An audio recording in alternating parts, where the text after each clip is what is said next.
ഞാൻ ചോദിക്കട്ടെ, ചിലര് പറയുമല്ലോ ഞാൻ ഒറിജിനൽ മുസ്ലിമാണെന്ന്. അവർക്ക് ദേശീയ മുസ്ലിം പട്ടം കിട്ടിയേക്കാം. പക്ഷേ അവര് നാക്കെടുത്താല് നാഴികയ്ക്ക് 40 വട്ടം ലോകത്തിന്റെ നായകനെ പറ്റി തെറിവിളിക്കലല്ലേ ജോലി. നിങ്ങൾക്കറിയില്ല പിതാക്കന്മാരെ, പുതിയ ലോകത്തിന്റെ സംവിധാനങ്ങളിലൂടെ അള്ളാന്റെ മുത്തുനബിയെ ചീത്ത പറയുന്ന കുറെ കോമരങ്ങളുണ്ട്. അവർക്ക് പേജുകളുണ്ട്, സ്റ്റേജുകളുണ്ട്, വേദികളുണ്ട്. അവർക്ക് ഒരുപാട് പിന്തുണകളുണ്ട്, ഷെയർ കിട്ടുന്നുണ്ട്, കമന്റ് കിട്ടുന്നുണ്ട്. കുനിഞ്ഞ് നിവർന്നിട്ട് പണിയെടുത്തിട്ട് കിട്ടുന്ന കാശുകൊണ്ട് മക്കൾക്ക് ഭക്ഷണം കൊടുക്കാൻ കഴിയാതെ അള്ളാന്റെ മുത്തിനെ തെറി വിളിച്ചിട്ട് നെതർലാൻഡിന്റെ അടച്ചിട്ട കണ്ണാടി ചില്ലിനകത്തിരുന്ന് പുന്നാര നബിതങ്ങളെ പറ്റി ഇല്ലാത്തത് പറഞ്ഞിട്ട് ഉമ്മഹാത്തുൽ മുഅ്മിനീങ്ങളെ തള്ളിപ്പറയുന്ന സെബാസ്റ്റ്യൻ പുന്നക്കലിനെ പോലുള്ള ഒരുപാട് പേര് ആരോഗ്യമുണ്ടായിട്ടും റസൂലുള്ളാഹിനെ അധിക്ഷേപിച്ചിട്ട് കിട്ടുന്ന കമന്റിലൂടെ, ഷെയറിലൂടെ, സോഷ്യൽ മീഡിയയിലൂടെ കിട്ടുന്ന പണം കൊണ്ട് മക്കൾക്ക് ഭക്ഷണം കൊടുക്കുന്ന ഗതികേട്. എടോ, ഇങ്ങനെയുള്ള കുറെ എണ്ണം ഈ ലോകത്തിന്ന് ഭാരമായി കൊണ്ടിരിക്കുമ്പോ അള്ളാഹുവിന്റെ ഖുർആൻ പറയുന്നു, അവരുടെ വാക്കസർത്തുകൾ വല്ലാത്ത വൈഭവമാണ്. വാഗ്വൈഭവങ്ങളും വാക്കസർത്തുകളും വാഗ്ധാരണികളും വാക്ചാതുരിയുമെല്ലാം അങ്ങേ അത്ഭുതപ്പെടുത്തും നബിയേ. പക്ഷെ വഹുവാലദ്ദുൽ ഹിസാം, അവര് ബദ്ധവൈരികളാണ്. നമ്മുടെയൊക്കെ വേദികളിൽ വന്നിട്ട് അള്ളാഹുവിന്റെ ഹബീബിനെ പറ്റി വാതോരാതെ പ്രസംഗിക്കുന്ന പലരും അവരുടെ സങ്കേതങ്ങളിലും ഇടങ്ങളിലും പോകുമ്പോ നമ്മളെ പറ്റിയിട്ട് നല്ലത് പറയുമെന്ന് തോന്നുന്നുണ്ടോ? ഇപ്പോഴും നമ്മൾ ജനാധിപത്യവും മതേതരത്വം തെളിയിക്കാൻ വേണ്ടി ഓടിക്കൊണ്ടിരിക്കുക. വേണ്ടെന്നല്ല പറയുന്നത്, വേണം. നമ്മളല്ലേ ലോകത്തെ ഏറ്റവും വലിയ മതേതര വിശ്വാസികൾ. മതവിശ്വാസികൾക്കൊപ്പം തന്നെ മതേതര വിശ്വാസികളായ നമ്മൾ വലത് കൈയിലെ ഖുർആനിനെ ഇടനെഞ്ചിലേക്ക് ചേർത്ത് വെച്ചിട്ട് ഇടത് കൈയിലിരിക്കുന്ന ഇന്ത്യയുടെ മഹത്തായ ഭരണഘടനയെ വലനെഞ്ചിലേക്ക് ചേർത്ത് വെക്കുന്ന ഇന്ത്യൻ മുസൽമാനോളം മതേതരത്വം തെളിയിക്കാൻ ലോകത്ത് ആർക്കാ കഴിയുക? ദൈവബന്ധിനെ പോലുള്ള ഇസ്ലാമിക കലാലയത്തിന്റെ 4 ചുമരുകൾക്കുള്ളിൽ മെഹ്റാബിന്റെയും മിമ്പറിന്റെയും മഹത്വം പഠിപ്പിച്ചു കൊടുക്കാതെ അവിടെ ഇരുന്നിട്ട് ബ്രിട്ടീഷ് നായ്ക്കൾക്കെതിരെ പോരാടാൻ പഠിപ്പിച്ചു കൊടുത്ത പാരമ്പര്യമുള്ളവരാണ് ഇന്ത്യയുടെ മുസൽമാൻ. ഇന്ത്യയുടെ മുസൽമാൻ ആ പാരമ്പര്യം അവകാശപ്പെടാൻ ഈ ലോകത്ത്, ഈ രാജ്യത്ത് വേറെ ഏവനാ കഴിയുക? ഒരമ്മയോ ഒരു ഉമ്മയെ പ്രസവിച്ചിട്ടുണ്ടോ ഇങ്ങനെയുള്ള ഒരാളെ? പ്രിയപ്പെട്ട സഹോദരങ്ങളെ, ആ രീതിയിൽ ലോകത്ത്, ഈ രാജ്യത്ത് ഏറ്റവും വലിയ മതേതരത്വം പറയാൻ അവകാശമുള്ളത് നമുക്കാണ്. ഇന്ത്യയിലെ മുസൽമാനാ. അല്ലാന്ന് പറയുന്നത് ഇവിടുത്തെ മതേതരത്വ വിശ്വാസികളല്ല, ഇവിടുത്തെ ജനാധിപത്യ വിശ്വാസികളല്ല, ഇവിടുത്തെ വർഗീയ സവർഗ സവർണ ഫാസിസ്റ്റ് നാസിസ്റ്റ് ദുർഭൂത ദുർഗുണ പ്രതിലോമ പിന്തിരിപ്പൻ ശക്തികളാണ്. അല്ലാതെ ആരും പറയുന്നില്ല നമ്മളാണ് ഇവിടുത്തെ ഏറ്റവും വലിയ ഭീകരന്മാരെന്ന്. പറയുന്നത് ഈ പറയപ്പെട്ട കൂട്ടരാണ്. മതേതര വിശ്വാസികൾ പറയൂല, ജനാധിപത്യ വിശ്വാസികൾ പറയൂല, ഹൈന്ദവ വിശ്വാസികൾ പറയൂല, ഒറിജിനൽ ക്രൈസ്തവർ പറയൂല, കാസ പറയും, ജൂതന്മാര് പറയൂല. പ്രിയപ്പെട്ടവരെ, നമ്മൾ അത്രയും മതേതരത്വം തെളിയിച്ചവരാണ്. നമ്മുടെ പൂർവികരായ പ്രിയപ്പെട്ട നേതാക്കന്മാർ അനുഭവിച്ച സ്വാതന്ത്ര്യത്തിനു വേണ്ടി അനുഭവിച്ച പീഡനങ്ങളും സഹിച്ച യാതനകളും ലോകത്ത് ഇന്ന് വരെ ഒരു പൊന്നുമോനും അനുഭവിച്ചിട്ടില്ല, അനുഭവിക്കുകയുമില്ല. ഇപ്പോഴും സ്വതന്ത്രാനന്തര ഇന്ത്യയിൽ പോലും നന്നായിട്ട് ഒന്ന് ഒരു കച്ചവടം നടത്താൻ കഴിയാതെ ആകെയുള്ളൊരു തുരുത്ത് കേരളമാണ്. ആകെയുള്ളൊരു തുരുത്ത് സമാധാനം ഇതുവരെയും ഉള്ളത് പല ഭാഗങ്ങളിലും നഷ്ടപ്പെട്ടെങ്കിൽ പോലും ഈ കേരളം ഒരു പരിധിവരെ ഒരു തുരുത്തായിരുന്നു. അതിനെയും ഇങ്ങനെ ക്യാൻസർ കാർന്ന് തിന്നുകൊണ്ടിരിക്കാൻ പടച്ചതമ്പുരാൻ കാത്തുരക്ഷിക്കട്ടെ, അള്ളാഹു കാത്തുരക്ഷിക്കട്ടെ. അപ്പോഴും നമ്മൾ മതേതരത്വം കാണിക്കാൻ വേണ്ടി മിഹ്റാബിനകത്ത് ദീപാവലിക്ക് പടക്കം പൊട്ടിക്കുക, മിമ്പറിനകത്ത് ഓണത്തിന് സദ്യ വിളമ്പുക, എന്നിട്ട് നമ്മൾ പറയാണ് നമ്മളാണ് മതേതരത്വ വിശ്വാസികൾ. പോയി പണി നോക്കടാ. മതേതരത്വ വിശ്വാസം എന്ന് പറഞ്ഞാല് മെഹ്റാബിനകത്ത് ദീപാവലിക്ക് പടക്കം പൊട്ടിക്കലല്ലടോ. മെഹ്റാബ് മിമ്പറിനകത്ത് കൊണ്ടുവന്നിട്ട് പായസം വിളമ്പലല്ല. മറ്റൊരു മതവിശ്വാസിയുടെ ആചാരങ്ങളും അനുഷ്ഠാനങ്ങളെയും റെസ്പെക്ട് ചെയ്യാനും അക്സെപ്റ്റ് ചെയ്യാനുമുള്ള ഒരു സാമാന്യമായ ഒരു മനസ്ഥിതിയാണ് മതേതരത്വം എന്ന് പറയുന്നത്. പള്ളിയിൽ ബാങ്ക് കേൾക്കുമ്പോൾ അത് മുസ്ലിമിൻ്റെ ബാങ്കാണ് എന്ന ബഹുമാനത്തോടെ മുണ്ട് മടക്കി കുത്തിയത് അഴിച്ചിടുന്ന ഒരു പാരമ്പര്യം നമ്മുടെ കേരളത്തിലുണ്ട്. അതാണ് മതേതരത്വം എന്ന് പറയുന്നത്. ഹൈന്ദവ ക്ഷേത്രങ്ങളിലെ ഏതെങ്കിലും ഒരു അവരുടെ ആരാധനകൾ, അവരുടെ അർച്ചനകളോ അവരുടെ ഏതെങ്കിലും ഓംകാര പ്രാർത്ഥനകളോ കേൾക്കുമ്പോൾ അത് അവരുടെ മതവിശ്വാസം അനുസരിച്ച് ബഹുമാനമർഹിക്കുന്നതാണെന്ന് ചിന്തിച്ചിട്ട് നിന്റെ നാവടക്കി വെക്കലാണ് മതേതരത്വം എന്ന് പറയുന്നത്. ചർച്ചിൽ നിന്ന് സൺഡേ ദിവസങ്ങളിൽ ഞായറാഴ്ചകളിലും മണിനാഥം അവരുടെ മണിമുടക്കിയിട്ട് അവരുടെ കുർബാന പാടുമ്പോൾ അതൊരു സത്യവിശ്വാസിയായ അല്ലെങ്കിൽ ഒരു ക്രൈസ്തവ വിശ്വാസിയായ മനുഷ്യന്റെ ആരാധനയുടെ വിശുദ്ധിയാണ് ആ പള്ളി നടക്കുന്നത് എന്ന തിരിച്ചറിവുണ്ടാകലാണ് മതേതരത്വം എന്ന് പറയുന്നത്. അല്ലാതെ ഇപ്പോഴത്തെ ജുമയ്ക്ക് നീയും വാളിയ, നിന്റെ ക്ഷേത്രത്തിലെ പിന്നെ വെടിക്കെട്ടിന് ഞാനും വരാം, അടുത്ത പിന്നെ ചർച്ചിലെ പരിപാടിക്ക് നമുക്ക് രണ്ടുപേരും കൂടെ ഒരുമിച്ച് പോകാം എന്ന് പറയുന്നതല്ല മതേതരത്വം എന്ന് പറയുന്നത്. നമ്മൾ ഇപ്പോഴും ഇങ്ങനെ തെളിയിക്കാനുള്ള വ്യഗ്രതയിലാണ്. തെളിയിച്ച് എവിടം വരെ എത്തി?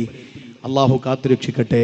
പറയുന്നത് പലർക്കും വേദന ഉണ്ടാക്കുന്നതാണെങ്കിലും സത്യസന്ധമായ കാര്യങ്ങൾ പറയാതിരിക്കാൻ നിവർത്തിയില്ല.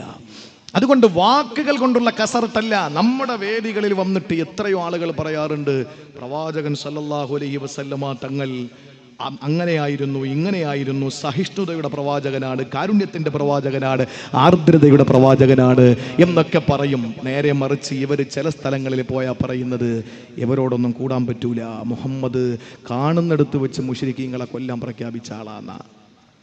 ഇത് നമ്മളറിയുന്നില്ല. നമ്മൾ ഈ കേട്ട മാത്രയിൽ ഉടൻ തന്നെ ഫോട്ടോ എടുത്ത് അങ്ങോട്ട് ഇട്ടിട്ട് പറയുന്നു ഇയാളെപ്പോലെ കണ്ണിലുണ്ണിയായ ഒരാൾ ലോകത്ത് വേറെയില്ല എന്ന് പറയുന്നു. നമ്മൾ അപ്പോഴും കണ്ണിലെ ഉണ്ണി നോക്കിക്കൊണ്ടിരിക്കുകയാണ്. ഇപ്പോഴും അവരെന്താ ചെയ്തതെന്ന് നമ്മൾ അറിയുന്നില്ല. ആ ഒരു അവസ്ഥയിൽ എൻ്റെ പ്രിയപ്പെട്ടവരെ, കസർത്തുകൾ കൊണ്ട് പ്രവാചക സ്നേഹം പ്രകടിപ്പിക്കുന്നവർ അള്ള പറഞ്ഞ പേര് അലദ്ദുൽ ഹിസാം, ബദ്ധവൈരികൾ. അവർ നാശകാരികളാണ്. ഞാൻ ഇപ്പോഴും പറയുന്നു, അടിവരയിട്ട് പറയുന്നു, നബിദിനാഘോഷത്തിൻ്റെ പേരിൽ നാട്ടിൽ ഫിത്നയും ഫസാദും ഉണ്ടാക്കുന്നവരൊക്കെ ഈ കൗമിപ്പെട്ടവരാണ്. നിങ്ങൾക്ക് എന്നെ മുജാഹിദ് എന്ന് വിളിക്കാം, ജമാഅത്ത് എന്ന് വിളിക്കാം, എന്തു വേണോ വിളിക്കാം. ഞാൻ പറയുന്നത് അള്ളാന്റെ റസൂലിന്റെ മുമ്പിൽ ഒന്ന് എന്താ പറഞ്ഞ, ഓടി വന്നിട്ട് ഞാൻ നബി അങ്ങയോടൊപ്പമാണ്, സ്നേഹം എൻ്റെ ഹൃദയത്തിൽ ഇങ്ങനെ നിറയുകയാണെന്നൊക്കെ പറഞ്ഞിട്ട് ഇതാ തവല്ല തിരിച്ച് നടക്കുമ്പോൾ നാട്ടിൽ ഫിത്നയും ഫസാദും ഉണ്ടാക്കിയിട്ട് എല്ലാം എറിഞ്ഞുടച്ച് ഒരു നബിദിനാഘോഷത്തിൻ്റെ പേരിൽ ആരാൻ്റെ കടയിലെ ഗ്ലാസ് ചില്ല് പൊട്ടിച്ചിട്ട് വരുന്ന ആംബുലൻസുകൾ പോലും കടത്തിവിടാതെ നബിദിനാഘോഷം നടത്തുന്നവര് അലദ്ദുൽ ഹിസാം അല്ലാതെ പിന്നെ ആരാണ്?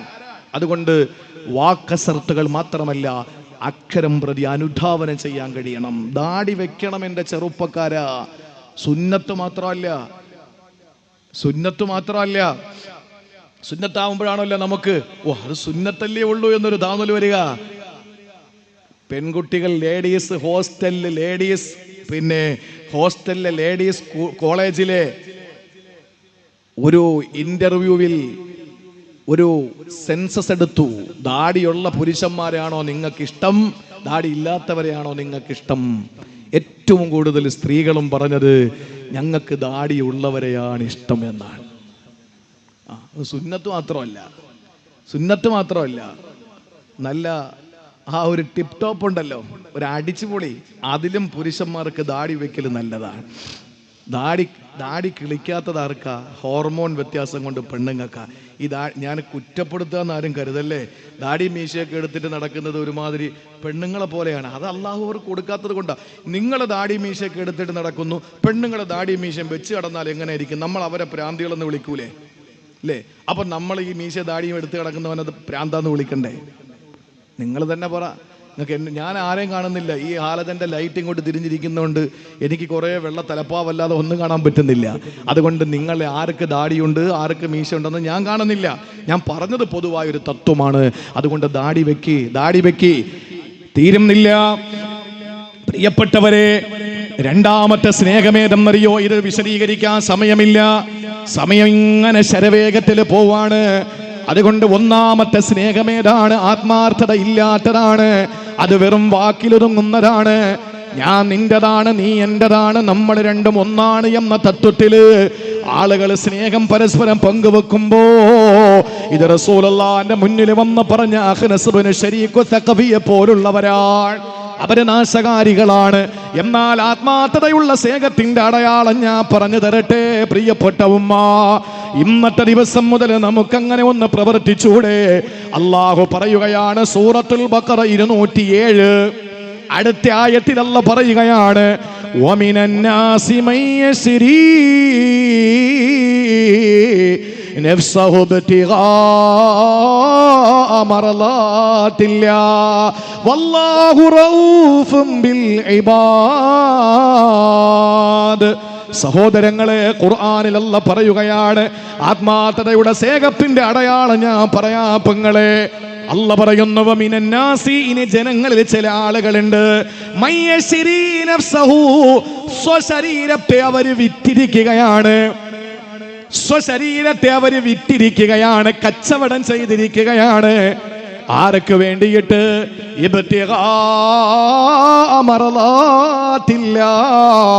അള്ളാഹുവിന്റെ സംതൃപ്തിക്ക് വേണ്ടിയിട്ട്, പടച്ചവന്റെ പൊരുത്തത്തിന് വേണ്ടിയിട്ട് സ്വന്തം ശരീരത്തെ അള്ളാഹ്ക്ക് വേണ്ടി അങ്ങ് സമർപ്പിച്ചിരിക്കുകയാണ്. ആരെപ്പറ്റിയാ ഈ ആയത്തിറങ്ങിയെന്നറിയോ? നിങ്ങൾ നോക്കിയേ, 4 ഭാഗത്ത് ശത്രുക്കള് അന്നത്തെ ആയുധങ്ങളുമേന്തി നിൽക്കുകയാണ്. ആ രംഗം നിങ്ങളൊന്ന് ഒന്ന് തിങ്ക് ചെയ്ത് നിങ്ങളുടെ മൈൻഡിലൊന്ന് കൊണ്ടുവന്നേ. 4 ഭാഗത്ത് ശത്രുക്കൾ അന്നത്തെ ആയുധങ്ങളും കൊണ്ട് നിൽക്കുകയാണ്. എഴുന്നേൽക്കണം, പുറത്തിറങ്ങണം, അപ്പോഴേക്കും കൊല്ലണം. ആ സമയത്ത് താൻ കിടന്ന വിരിപ്പിൽ അള്ളാഹുവിന്റെ കൽപ്പന വന്നു, എഴുന്നേറ്റ് പൊയ്ക്കോ. വജഅൽനാ മിൻ ബൈനി ഐദീഹിം സദ്ദാ വമിൻ ഖൽഫിഹിം സദ്ദാ ഫഅഗ്ശൈനാഹും ഫഹും ലാ യുബ്സിറൂൻ. ഒരൊറ്റയേറൊരു പിടി മണ്ണ് വാരിയിട്ട് കണ്ണുകൾ മൂടിപ്പോയി, അന്ധത ബാധിച്ചു. നബി തങ്ങൾ എഴുന്നേറ്റങ്ങ് പോയി. ഈ ആയത്ത് ആകെ ആരൊക്കെ പറഞ്ഞു കൊടുത്തിട്ട് ഇപ്പോൾ കുറേ ആളുകൾ ഹെൽമെറ്റ് വേട്ടയ്ക്ക് പോലീസ് നിൽക്കുമ്പോൾ ഇത് ഓതിയിട്ടാ ഓടുന്നേ. അരിയും സദ്ദമിൻ ഖൽഫിൻ സദ്ദ ഫഅഗ്ശൈനാഹും ലാ യുബ്സിറൂൻ എന്ന് പറഞ്ഞാൽ ബൈക്ക് ഓടിച്ചു പോകുന്ന, കാരണം പോലീസ് കാണാതിരിക്കാൻ. ഇത് പോലീസ് കാണാതിരിക്കാനുള്ള ആയത്തല്ല ഇത്. ഇത് സീറ്റ് ബെൽറ്റ് ഇടാത്തതിൻ്റെ പേരിൽ സഹോദരിമാർക്ക് ഒരു അറിവൂടെ കിട്ടിയില്ലേ? ഒരു സ്കൂട്ടിയിൽ പോകുമ്പോൾ പോലീസ് കാണുന്നെങ്കിൽ ഉടനെ ഇത് ഓദിക്കോ, അപ്പോഴും കിട്ടൂല. നിങ്ങൾ എന്ത് ഓതിയാലും കുല്ലാഹു റബ്ബിന്നാസേ വരുള്ളൂ, കാരണം വെപ്രാളത്തിൽ ഓതുമ്പോഴൊക്കെ അതേ വരൂ. അതുകൊണ്ട് നിങ്ങൾ ഓതി രക്ഷപ്പെടാതൊന്നും വിചാരിക്കണ്ട. മാറാടി പള്ളിയിലെ ഇമാം ഇരിപ്പുണ്ട്. അപ്പോൾ അമീമോലെ ഇവിടെ ഇരിക്കുക, അദ്ദേഹം ഒരു പ്രഭാഷകനും കൂടിയാണ്. ഇവിടെ വാ, പരിസര മഹലിലെ ഇമാമല്ലേ, ഇവിടെ ഇരിക്കാം. പറ്റി നിങ്ങൾ വരട്ടെ, എല്ലാവരും കാണട്ടെ മാറാടി പള്ളിയിലെ ഇമാമിനെ ഇൻഷാ അല്ലാഹ്. പ്രിയപ്പെട്ട സഹോദരങ്ങളെ, അള്ളാഹുവിന്റെ ഖുർആൻ പറയുകയാണ്, മഹാനായ പ്രവാചകൻ സല്ലല്ലാഹു അലൈഹി വസല്ലമ തങ്ങൾ, ഈ പ്രിയപ്പെട്ട പ്രവാചകൻ അവിടെ നിന്ന് എഴുന്നേറ്റു. നിങ്ങൾ ശ്രദ്ധിക്കണം, നിങ്ങൾ ഉസ്താദന്മാരോട്, നിങ്ങൾ ഷാഫി ഉസ്താദിന്റെ മക്കളല്ലേ അല്ലേ? ഷാഫി ഉസ്താദിനെ ആരെങ്കിലും അടിക്കാൻ വേണ്ടി വന്നെന്നിരിക്കട്ടെ, ആ വിരിപ്പിൽ ഉസ്താദ് കിടക്കുകയാണെന്ന് കരുതിയിട്ട് പുറത്ത് ആള് നിൽക്കുകയാണ്. ഉസ്താദ് പതുക്കെ എഴുന്നേറ്റങ്ങ് മാറി, ഇനി ഞാൻ ഉസ്താദ് കിടക്കുമ്പോൾ ഇവിടെ അങ്ങ് കിടക്കാം എന്ന് പറഞ്ഞിട്ട് നിങ്ങളിൽ ആരെങ്കിലും കിടക്കുവോ?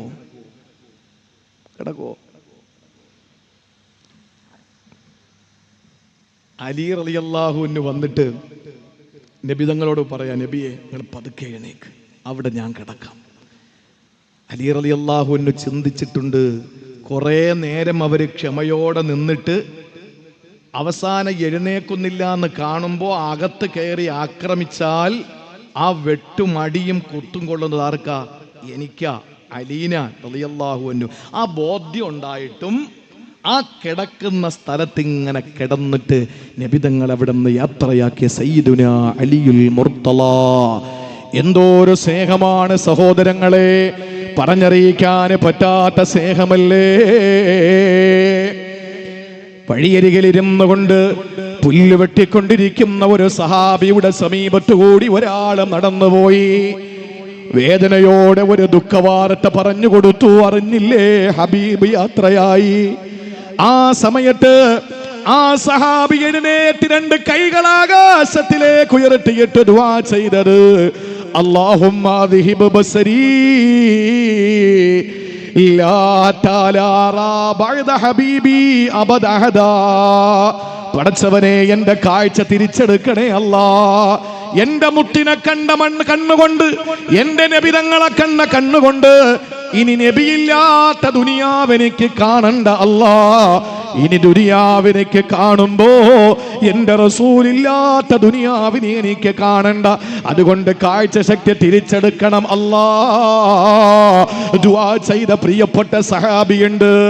സക്കറാത്തിന്റെ ഹാലിൽ സയ്യിദുനാ ബിലാൽ, സയ്യിദുനാ ബിലാൽ, ബിലാൽ തങ്ങളെ പറ്റിയിട്ട് നേരം വെളുക്കുന്നത് വരെ പ്രസംഗിച്ച് കറുപ്പിനോടുള്ള വെറുപ്പ് മാറ്റിയ ഒരേ ഒരു പ്രഭാഷകൻ തുടങ്ങി വെച്ചതാണ് അജുബയുടെ സ്വലാത്ത്.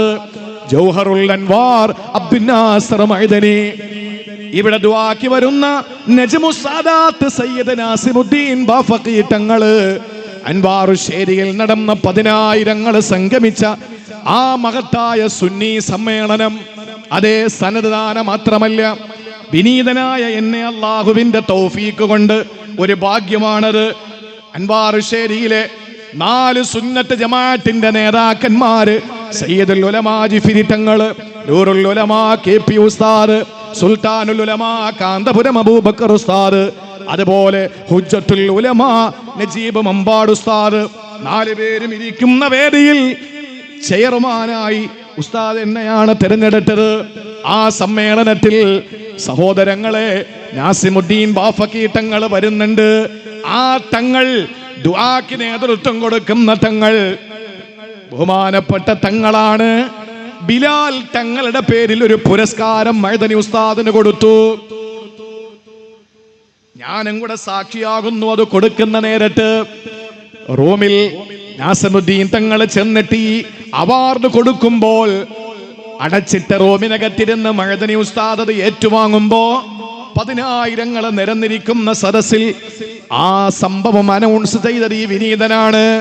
സഹോദരങ്ങളെ, ബിലാൽ റളിയല്ലാഹു അൻഹു സക്കറാത്തിന്റെ ഹാലിലാണ്. ബിലാൽ തങ്ങളെ സക്കറാത്തിന്റെ ഹാലിൽ കിടക്കുമ്പോ തന്റെ പ്രാണപ്രേയസി അടുത്ത് വന്നിരുന്നിട്ട് പറയുന്നു, വാ ഹുസ്നാ, എനിക്ക് സഹിക്കാൻ പറ്റുന്നില്ല ദുഃഖം, എനിക്ക് സഹിക്കാൻ പറ്റുന്നില്ല വേദന.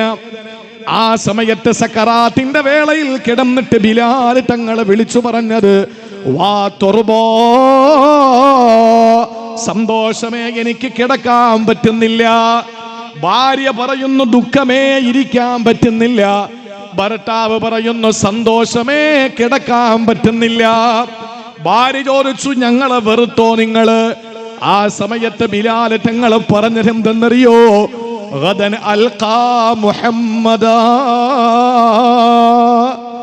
മരിച്ചാൽ അടുത്ത നിമിഷം എനിക്കെന്റെ മുത്തിനെ കാണാമല്ലോ, എനിക്കെന്റെ ഹബീബിനെ കാണാമല്ലോ. പ്രിയപ്പെട്ടവരെ, ഇന്ന് കണ്ണുകൾക്ക് മൂടിയുണ്ട്.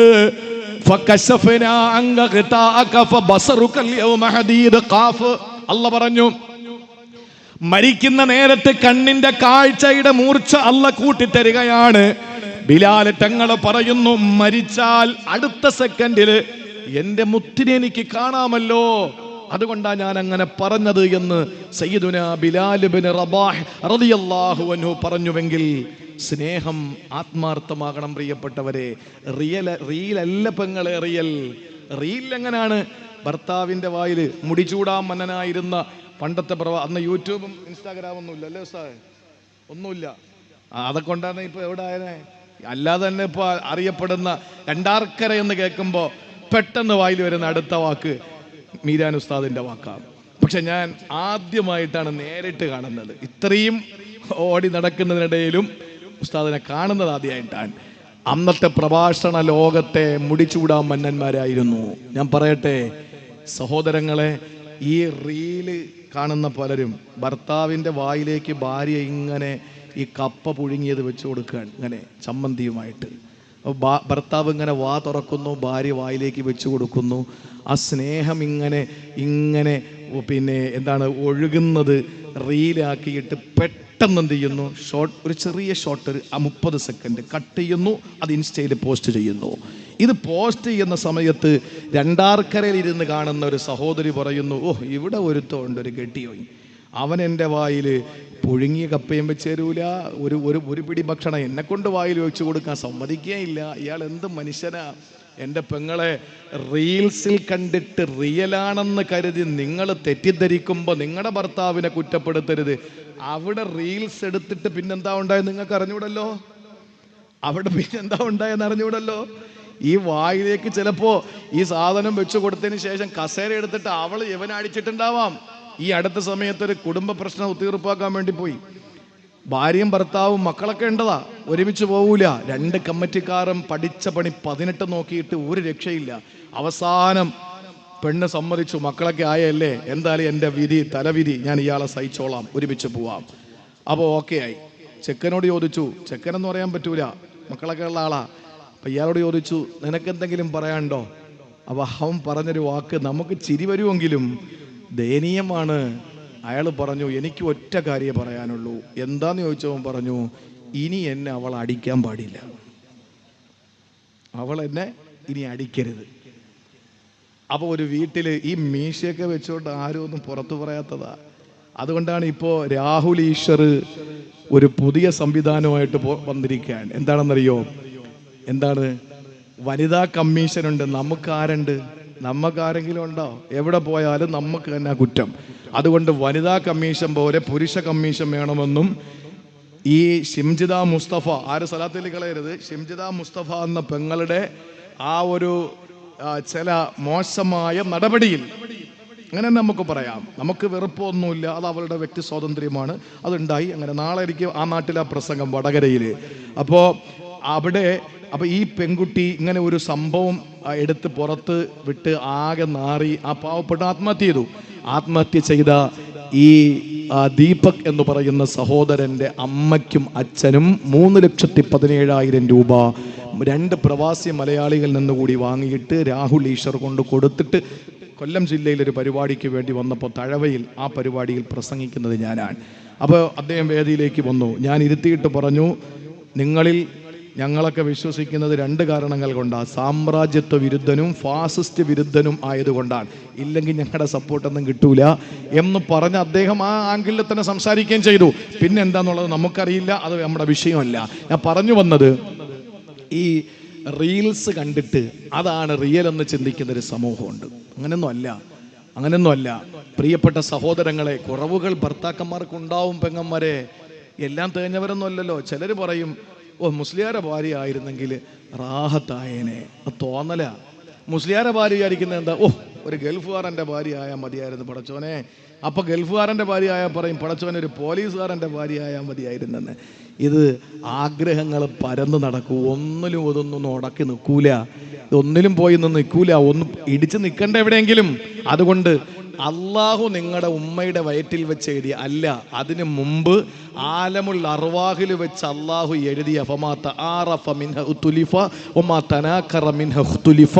അവിടെ വെച്ച് കണ്ട് പരിചയപ്പെട്ടു. നിങ്ങളുടെ കല്യാണം ആലമുൽ അർവാഹിൽ വെച്ച് ഉറപ്പിച്ചതാ. പിന്നെ 50,000 ബ്രോക്കർക്ക് വെറുതെ കൊടുത്തതാ നിങ്ങളെ തലവര. പിന്നെ അതിനെ ഒന്നുകൂടി രേഖാമൂലം ഉറപ്പിച്ചത് ഉമ്മയുടെ വയറ്റിൽ 4-ാം മാസത്തിലാണ് നിങ്ങളാര് കല്യാണം കഴിക്കുമെന്ന്. അതിനുശേഷം ഭൂമിയിൽ പല ആലോചന വന്നിട്ട് ഈ ലഡുവും ബിസ്ക്കറ്റും ചായയും പോയതല്ലാതെ വേറെ എന്തുണ്ടായി? അതൊന്നും നടക്കൂല. നിങ്ങൾക്ക് എഴുതിയത് 2 ലോകത്തും, ആലമുൽ അർവാഹിലും അർഹാമിലും എഴുതിയത് അവിടെ കിടക്കുന്നേ ഉള്ളൂ. അതിനി വരാനേ നിൽക്കുന്നുള്ളൂ. അങ്ങനെ കിട്ടിയ ഭർത്താവിനെ സഹിച്ചേ പറ്റുള്ളൂ. അങ്ങനെ സഹിക്കുമ്പോൾ ഒരുപാട് വിഷമങ്ങൾ വരും. അതിന് നിങ്ങൾക്ക് അള്ളാഹു കൂലിയും തരും. ആസിയ ബീവിക്ക് കൊടുത്ത കൂലി. പൊന്നു ഭർത്താക്കന്മാരെ, നിങ്ങളുടെ ഭാര്യമാരെ നിങ്ങൾക്ക് എഴുതപ്പെട്ടതാണ്, തലവരെയാണ്. നിങ്ങൾ സഹിച്ചേ പറ്റുള്ളൂ.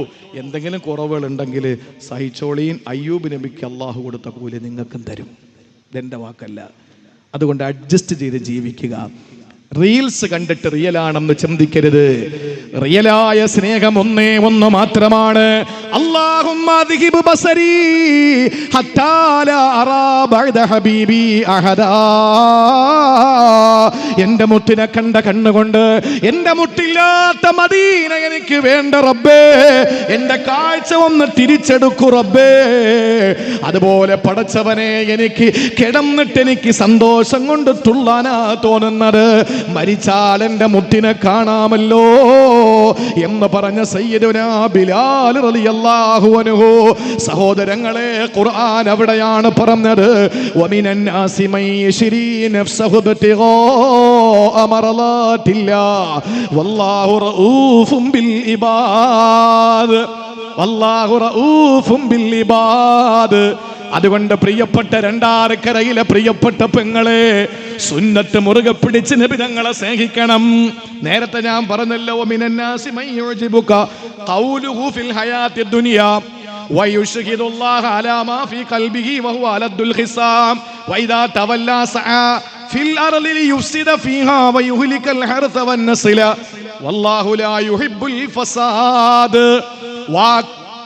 വാക് സാമർത്ഥ്യം കൊണ്ട്, വാക്കസർട്ട് കൊണ്ട്, വാക്ചാതുരി കൊണ്ട്, പ്രസംഗ വൈഭവം കൊണ്ട് നിങ്ങൾ നബിയെ സ്നേഹിക്കുന്നെന്ന് വേദിയിലും സ്റ്റേജിലും പേജിലും നേരിട്ടും അല്ലാതെയും പറയും. പക്ഷെ പ്രവർത്തനങ്ങൾ മുഴുവനും ഫസാദും നശിപ്പിക്കലും ഒക്കെ ആണെങ്കിൽ നിങ്ങളുടെ സ്നേഹം ആത്മാർത്ഥമല്ല. ആത്മാർത്ഥ സ്നേഹം ഏതാ? മരിക്കേണ്ടി വന്നാലും മയ്യശ്ശേരി നഫ്സഹു ബിത്തിഗാഅ മർളാത്തില്ല. ഇത് രണ്ടും ബഖറയിലെ അടുത്തടുത്ത ആയത്തുകളാണ്.